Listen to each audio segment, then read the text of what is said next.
Les dégâts occasionnés par les intempéries dans le sud, la question préoccupe le matin. À situation exceptionnelle, mesure exceptionnelle, écrit le journal. Après Agadir, une délégation conduite par le ministre de l'Intérieur s'est rendue dans la province de Guelmim.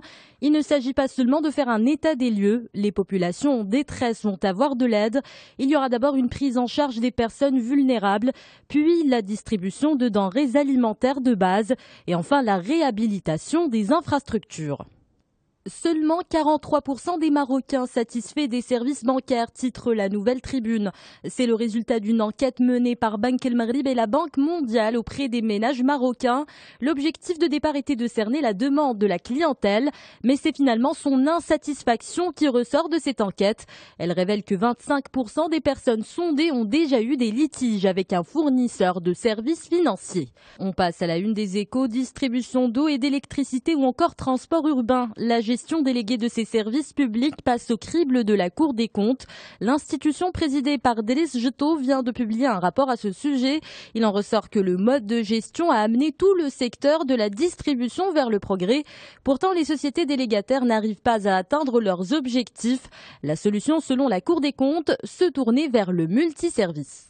Le Temps décrit le climat politique en Tunisie. Il commence à se décrisper selon le journal, grâce notamment à l'intervention du président d'Ennahda, Rachid Ghannouchi. Il a fini par convaincre le président sortant et candidat à sa propre succession, Monsef Marzouki, de mettre fin à la controverse autour de la formation d'un gouvernement. Marzouki a promis de raccourcir les délais d'examen de ses recours électoraux, ce qui pourrait rapprocher la date du second tour. Quels pays reconnaissent un État palestinien, se demande Le Monde. Une question d'actualité en France, car l'Assemblée nationale s'attaque au sujet. Elle doit adopter aujourd'hui une proposition de résolution pour demander au gouvernement français de reconnaître l'État palestinien. La Suède a été le dernier pays en date à le faire. Une démarche qui est sur la voie de se généraliser dans toute l'Europe, commente Le Monde.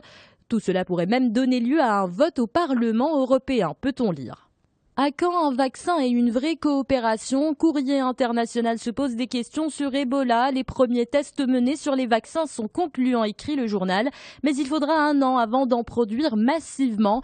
Pour l'heure, on dénombre quelques 15 000 personnes contaminées et 7 000 morts en Afrique de l'Ouest.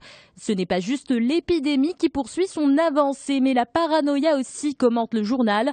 Le journal s'intéresse aussi aux différentes stratégies adoptées par les pays subsahariens pour stopper la propagation de la maladie. Certains sont vivement critiqués pour avoir fermé leurs frontières, comme le Sénégal qui n'a pas suivi le plan de solidarité régionale.